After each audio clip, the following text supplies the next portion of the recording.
Olá, amigos. Espero que vocês estejam bem. Eu me chamo Diogo Peixoto e hoje vamos iniciar o nosso primeiro módulo da capacitação interna em RDC 430. Eu gostaria de salientar aqui, de ressaltar algumas observações, né? Reservem um tempo específico para vocês estarem assistindo essa aula. Após vocês visualizarem esse conteúdo, façam a leitura também na íntegra da resolução, isso é muito importante. Hoje estaremos falando aqui dos artigos 1 ao 10º, e aí lá no artigo 3º temos algumas definições que dão um total de 31, e aí é bem interessante que vocês façam a leitura posterior à visualização desse vídeo. Reservem também um local específico, em silêncio, um local que vocês não serão interrompidos para assistirem esse conteúdo. É, e vamos lá, né? Vamos iniciar aqui nossa capacitação na RDC e hoje vamos falar do artigo 1 até o artigo 10º e vamos iniciar no primeiro artigo, que ele faz a definição completa já do que é a portaria, do que é a RDC. Ele vai falar aí que dispõe o quê? Sobre as boas práticas de distribuição, armazenagem e transporte de medicamentos, como vocês podem visualizar já nesse primeiro slide. E lá embaixo a gente já observa que tem uma sigla, no caso são três: BPA, BPDA e BPT. Todas as vezes que observarmos na literatura, ou alguém falando, algum vídeo, ou etc., em BP ou BPX, também vocês podem estar observando dessa forma, será referente às boas práticas. Aí temos as boas práticas de armazenagem, distribuição e armazenagem e as boas práticas de transporte. Temos também as BPFs, as boas práticas de fabricação, as boas práticas de laboratório, boas práticas de manuseio de alimentos. Ou seja, sempre que vocês observarem a sigla BP, e pode ser que na literatura eles façam BP e um X, vocês vão estar entendendo, vão estar associando as boas práticas de determinada área específica, vamos falar assim. Hoje estaremos falando das boas práticas de distribuição, armazenagem e transporte de quê? Dos medicamentos. E a RDC 430, ela é muito importante, porque ela vem de uma mudança, ela vem de uma atualização que a Anvisa, outrora, há pouco tempo, ela pleiteou a entrada no PIX nessa harmonização, nessa padronização internacional de normas e de serviços e de produtos. Por que isso é tão interessante? Por que isso foi tão relevante? Porque com a entrada da Anvisa, os players, ou seja, os transportes, os distribuidores, os armazenadores, inclusive os fabricantes, eles passam a ter uma credibilidade internacional. Eles entendem, através dessa entrada da Anvisa, que as legislações no Brasil elas são robustas, elas são suficientemente adequadas para que os produtos e serviços dentro do Brasil possam ser exportados para fora e possam ter também uma confiança. Ou seja, se eu tenho um laboratório que está importando aqui, está querendo exportar o seu produto lá de outro país para o Brasil, eles têm a confiança de que, através dessas legislações, através desses requisitos que estão estruturados nas RDCs, esse serviço será de uma qualidade internacional. Por isso que a RDC 430 ela mudou e implementou tudo que a gente vai visualizar ao longo dessa nossa capacitação. Como eu já falei, no primeiro artigo ele já fala aí que estabelece as boas práticas de distribuição e armazenagem de transporte de medicamentos. E aí também ele já vai definir aqui qual é o escopo lá no artigo 2. Ele vai falar que o escopo é a distribuição de medicamentos, armazenagem de medicamentos, o transporte e também o produto a granel, o transporte, armazenagem e distribuição de produtos a granel, quando isso for aplicável.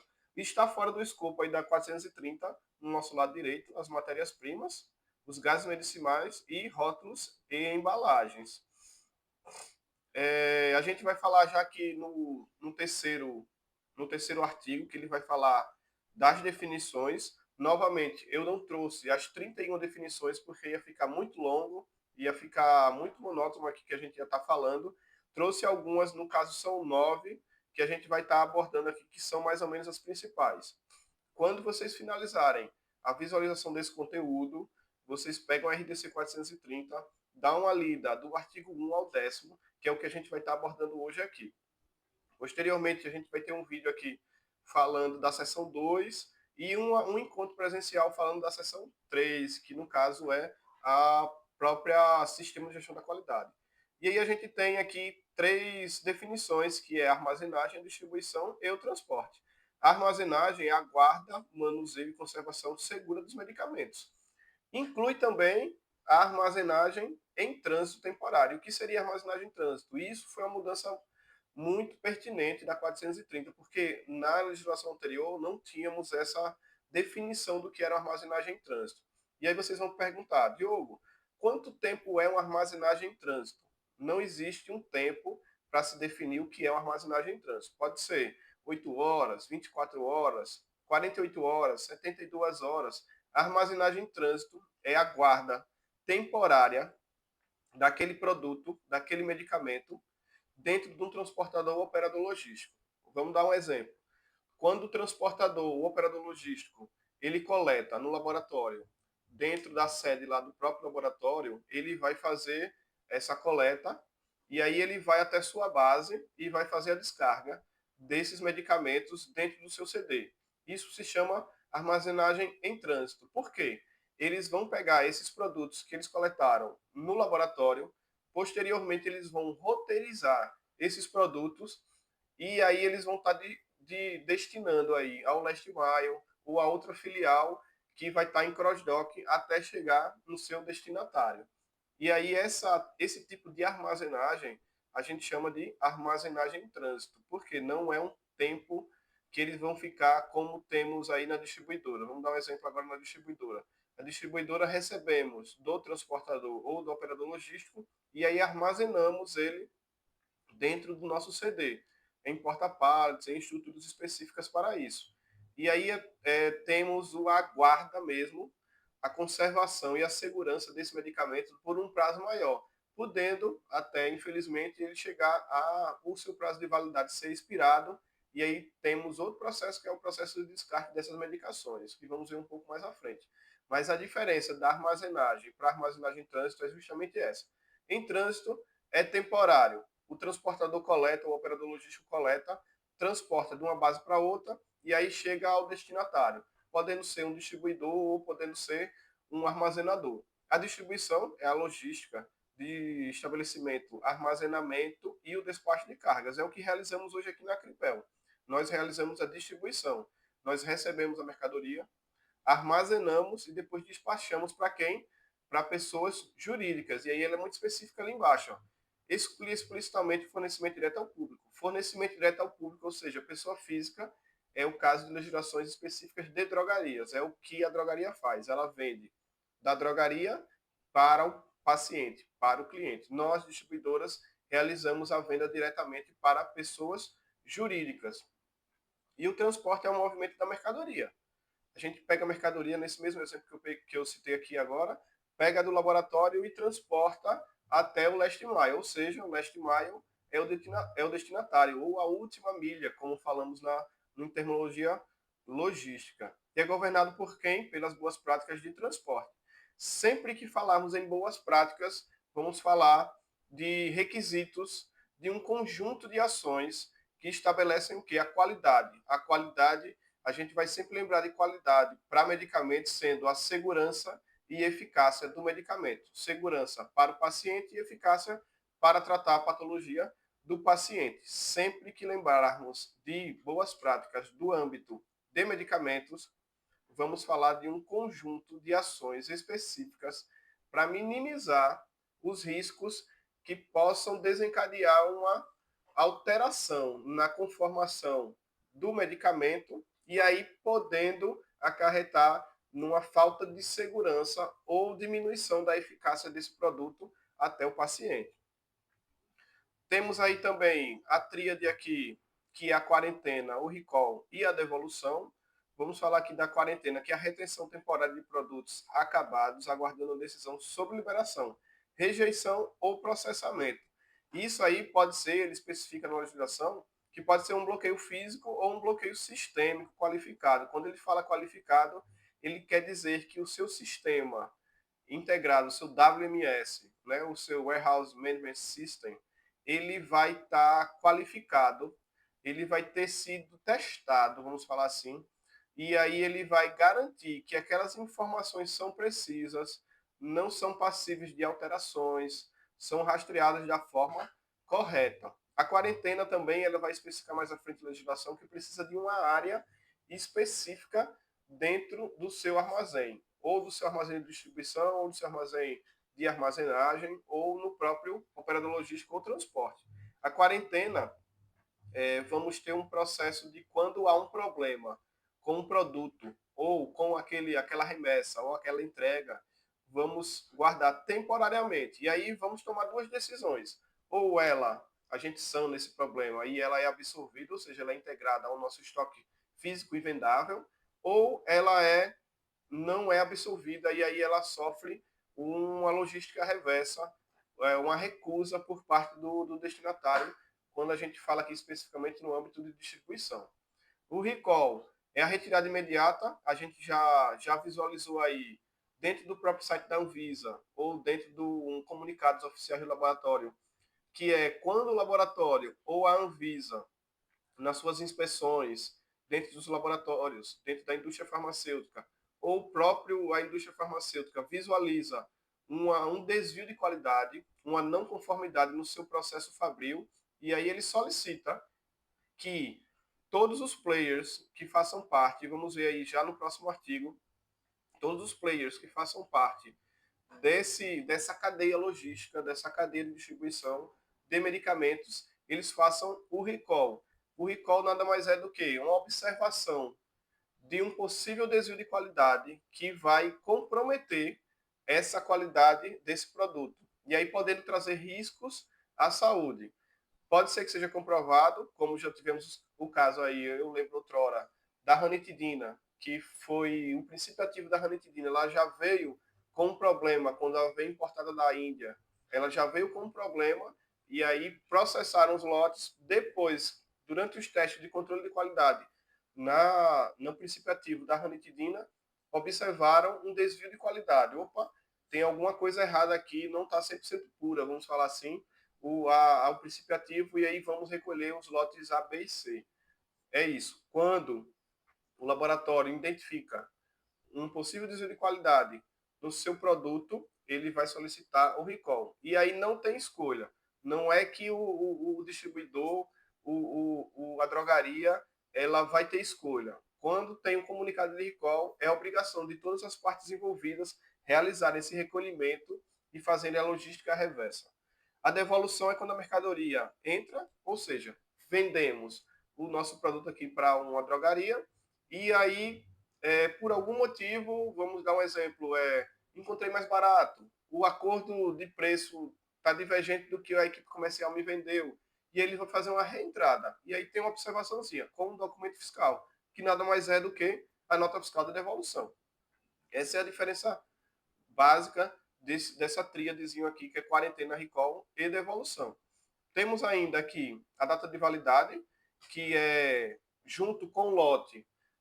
O lote é uma sequência numérica, ou alfanumérica, ou um padrão estabelecido pela indústria, que vai identificar aquele conjunto, aquela quantidade específica de produtos, de medicamentos que foram produzidos naquela data, e aí ele vai ter a data de validade. A data de validade é com base nos testes de estabilidade, que eles podem estar aumentando. Vamos dar um exemplo.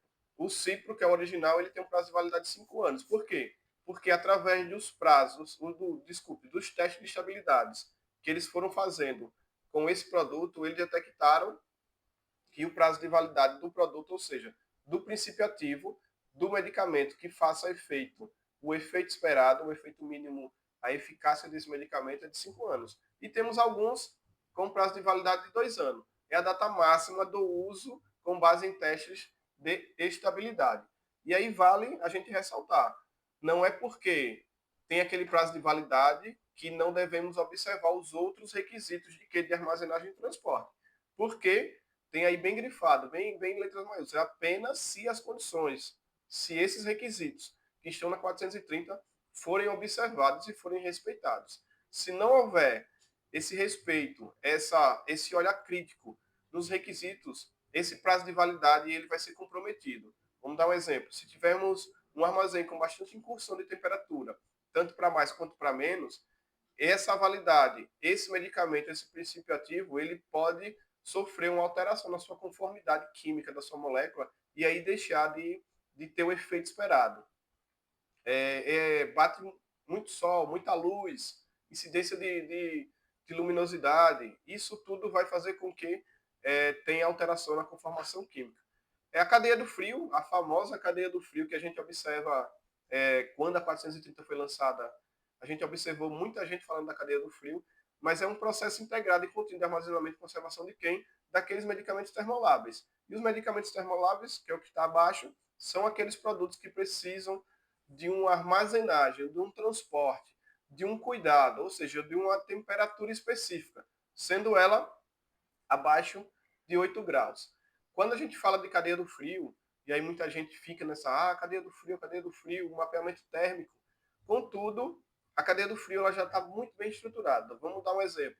Durante a pandemia, tivemos aí a vacina da Pfizer, e ela precisava de uma temperatura muito abaixo de 0 graus. Eu não vou lembrar precisamente quanto era, mas eram temperaturas negativas. E tínhamos pontos espalhados em todo o território brasileiro, independente da região, que tínhamos lá a Pfizer, a vacina da Pfizer, para poder ser administrada.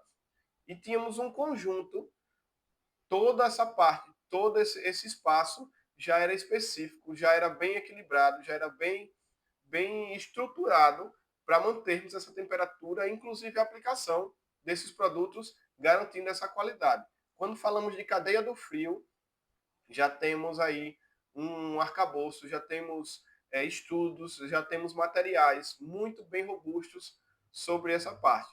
Eu gosto sempre de ir para o outro lado, ou seja, da carga seca que a gente fala, que é aquela carga entre 15 e 30 graus, que é onde temos aí um maior problema. Por quê? Não temos aí dentro do próprio Brasil no todo, mas especificamente também no Nordeste, como a temperatura é um pouco mais elevada, não temos os distribuidores, os transportadores com isolamentos térmicos, com a infraestrutura, vamos falar assim, muito bem equilibrada, muito bem padronizada para garantir esses requisitos e também garantir, quando a gente fala aí da excursão de temperatura. A cadeia do frio a gente fala um pouco mais à frente, mas eu gosto sempre de ressaltar que já existem requisitos muito bem estruturados para isso e devemos nos atentar à carga seca, que é a grande volumetria que temos aí no Brasil e temos ainda uma dificuldade de infraestrutura em todo o território brasileiro. Temos aqui o ecossistema. Quando a gente fala de recall, eu já falei aí do artigo 4º, que é o que? O recolhimento universal. Essa responsabilidade compartilhada que a RDC 430 nos mostra, ela abrange todos os players que fazem parte da logística de medicamentos, ou seja, essa figura que está à frente aí, temos aí a qualidade e segurança do paciente. Sempre que lembrarmos de qualidade de medicamentos, vamos lembrar de eficácia e segurança do paciente. E aí temos o fabricante, o distribuidor, o transportador e o farmacêutico, que é o elo que vai unir todas essas partes. É responsabilidade do farmacêutico observar as áreas de recall, dar assistência aos distribuidores, dar uma assistência técnica a todos esses players que fazem parte da logística de medicamentos do âmbito geral. E todas as partes, lá no artigo 4º ele já diz, todas as partes envolvidas na produção, armazenamento, distribuição e transporte são responsáveis pela qualidade e segurança do medicamento. O que isso quer dizer, Diogo? Que se tiver um comunicado de recall, independente de ser proveniente da vigilância sanitária, ser proveniente do próprio distribuidor, ser proveniente do transportador, do fabricante, da própria Anvisa, todas as partes envolvidas, elas são responsáveis por garantir esse recolhimento e essa identificação, ou seja, a rastreabilidade desse produto para que ele seja retirado do mercado. E aí ele seja retirado do mercado e não vá acarretar num possível malefício a esses pacientes. As responsabilidades compartilhadas cobrem completamente as ações. Ele cita ali, ó, recolhimento, independente do recolhimento ter sido motivado pela Anvisa, detentor de registro, distribuidor ou pela operador. Vamos dar um exemplo prático. O operador logístico ele está fazendo o cross-dock das suas bases. Né? Ele saiu lá de Goiás e está indo para Pernambuco. Ele está indo com esse medicamento para lá. Durante esse trajeto, ele identificou lá no seu data log que fica dentro do baú uma possível excursão de temperatura. O que isso significa? Que é aberta uma não conformidade para esse transporte. E aí, como essa excursão de temperatura ficou lá por 5, 6 horas durante o trajeto, ou seja, não podemos garantir que esse medicamento não tenha sofrido uma possível alteração na sua conformação. E aí isso é passível de recolhimento, ou seja, essa não conformidade vai ser aberta, vai ser tratado junto com o fabricante, lógico, essa possibilidade. Será que o medicamento garantiu isso? O fabricante ele vai poder nos dizer se isso é ou não aplicável, ou seja, se a gente vai continuar com essa carga ou se a gente vai mandar já a logística reversa desse produto. E aí o transportador ele vai emitir um comunicado, ó, esse produto aqui ele vai ser recolhido, a gente não vai poder mais transportar isso para você. E pode ser como a gente tem a visualização normalmente acontece. A Anvisa solta no seu site o recolhimento e fazemos o recolhimento e identificação para onde esse medicamento foi comercializado. A logística reversa é o artigo 5º, ele fala que as boas práticas de transporte, armazenagem e transporte devem ser também observadas durante a logística reversa se, e só se, o medicamento for utilizado para fins comerciais, ou seja, se ele ainda for vendido, caso o produto esteja vencido, o produto será descartado, essa logística reversa ela não precisa ser observada, ou seja, os requisitos de temperatura, os requisitos de compatibilidade de carga, eles não vão ser tão bem estruturados assim, não vai ser preciso observar de forma tão crítica esses requisitos. Como assim, Diogo? Vamos dar um exemplo. Se temos aí um produto que está vencido aqui no nosso distribuidor, ele vai ser o que? Ele vai ser descartado. E aí a gente vai observar o transporte de resíduos. A gente vai ter uma legislação específica para como a gente vai transportar esses resíduos, os resíduos, no caso, de medicamentos. E eles vão ser descartados. Ou seja, eu preciso de um baú no meu veículo qualificado, eu preciso que ele venha com isolamento térmico, com data logger, não. Por quê? Porque esse produto ele já vai ser descartado, ele já vai ser incinerado, ele não é mais próprio para uso humano. Contudo, se temos uma transferência entre filiais, vamos dar um exemplo aqui na nossa própria Cripel, temos uma transferência aí da Bahia para Alagoas, e aí a gente vai precisar observar essa transferência, essa logística, ela vai ser precisa ser observada as boas práticas de transporte. E a logística reversa, tanto do recolhimento de quarentena, vamos dar um exemplo da quarentena. A quarentena, o produto, por algum motivo fiscal, ele não vai ser mais absorvido dentro da nossa área da própria Cripel. Ele vai sofrer um retorno, vai sofrer uma logística reversa para o detentor de registro. Essas boas práticas, eles sim vão precisar ser observadas, esses requisitos de boas práticas que está estabelecido na 430, eles serão observados nessa logística reversa. No sexto, aqui no artigo 6º, ele fala que as distribuidoras só poderão comercializar os seus produtos para autorizados, ou seja, para clientes CNPJs que possuam certificado de regularidade técnica, a licença sanitária, a autorização de funcionamento na Anvisa, com a pertinência do comércio de medicamentos antimicrobianos e medicamentos controlados. Se for um caso também de venda de correlatos, também precisamos observar a parte de correlatos. Mais na frente, vamos falar também de qualificação e homologação de fornecedores. E dentro disso, vamos precisar observar se um transportador que estaremos contratando, um operador logístico que estaremos contratando, uma parte terceirizada do nosso serviço, vai precisar também ser observada essa parte de licenças. Ou seja, independente de a gente estar fazendo um comércio para uma farmácia ou vamos precisar contratar um transporte, terceirizar uma etapa do nosso serviço, vamos precisar observar esse artigo 6º aí, que é o quê? Observar se esse cliente que estaremos vendendo ou essa parte que estará responsável por esse processo, ela vai precisar sim de todos os requisitos que são requisitos regulatórios, sejam eles a autorização de funcionamento junto à Anvisa, a licença sanitária junto à vigilância municipal ou estadual, o que couber, a certidão de regularidade técnica desse desse desse desse desse cliente, ou seja, conselho de farmácia, conselho de biomedicina, o que for pertinente. No nosso caso, aqui falando da distribuidora, do Conselho Regional de Farmácia. Se for radiofármacos, também vamos precisar da autoridade sanitária quanto pela CNEN, a Comissão Nacional de Energia Nuclear, se não me falha a memória, é essa que significa a sigla. É a parte que trata especificamente dessa parte de radiofármacos e na parte de produtos perigosos dessa linha. E aqui a gente fala da compatibilidade de carga, lá no artigo 7º temos a compatibilidade de carga.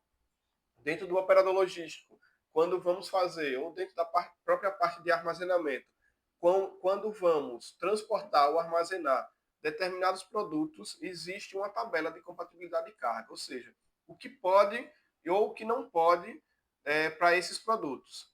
E essa compatibilidade de carga ela pode ser feito um estudo juntamente um estudo de compatibilidade de carga. E a gente vai verificar se eu consigo, de alguma forma, isolar esses riscos. Quais são esses riscos, Diogo?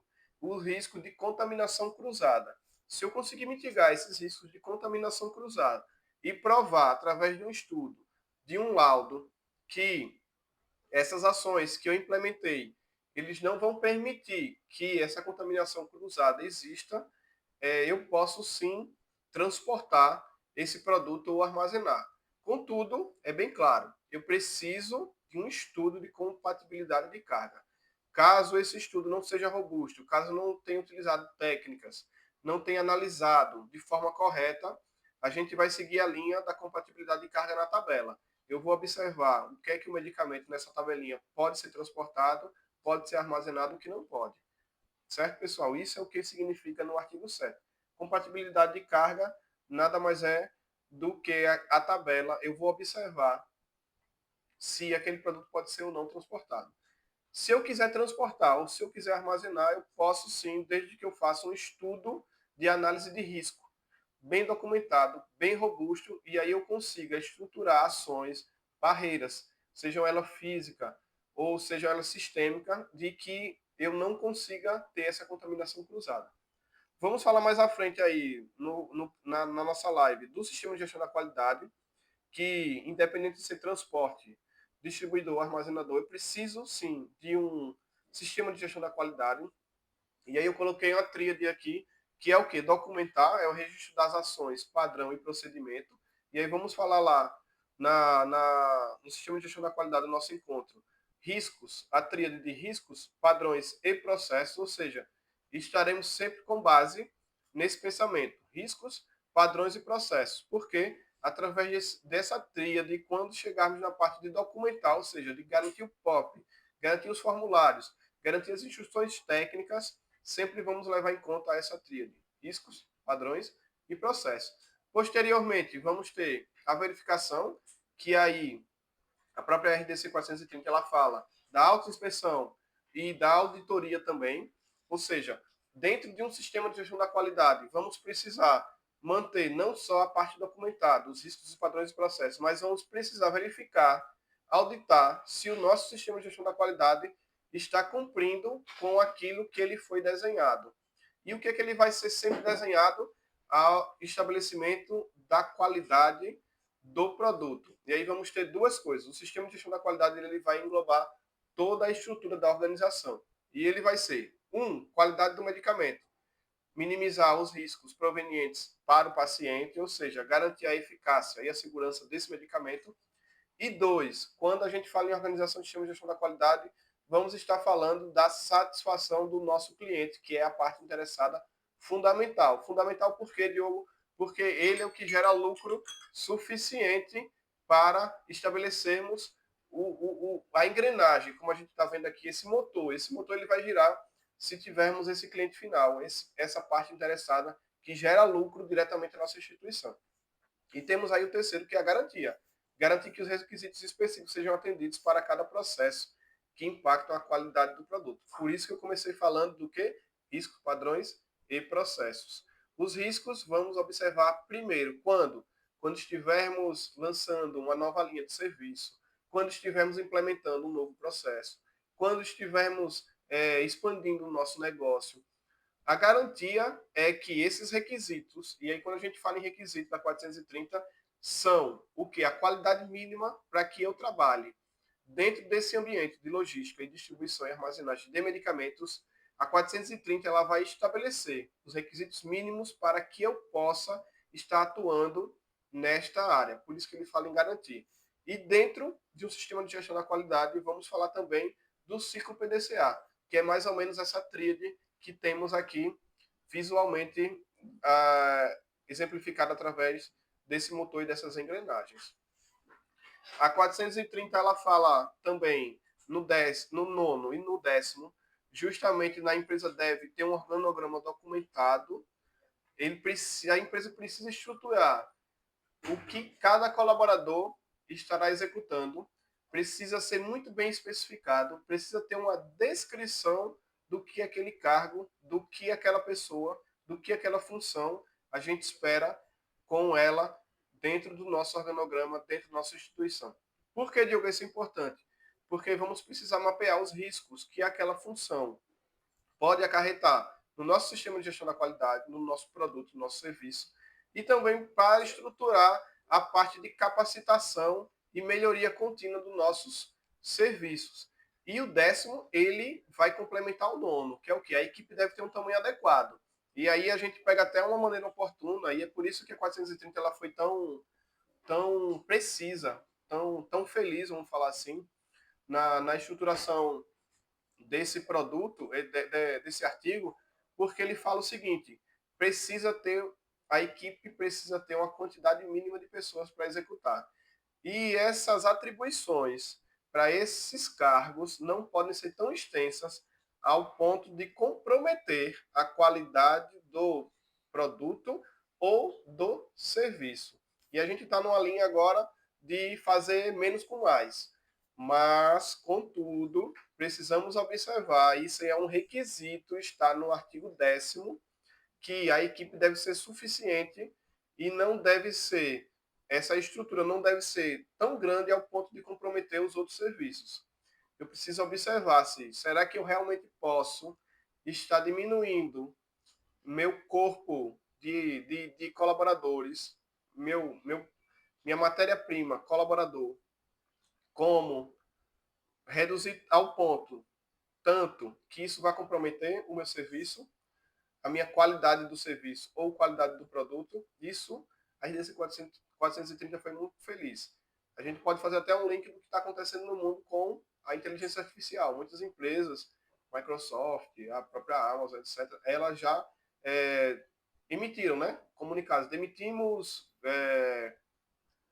30 mil funcionários, 40 mil funcionários, mas dentro da 430 isso é um requisito, ou seja, a gente precisa observar isso.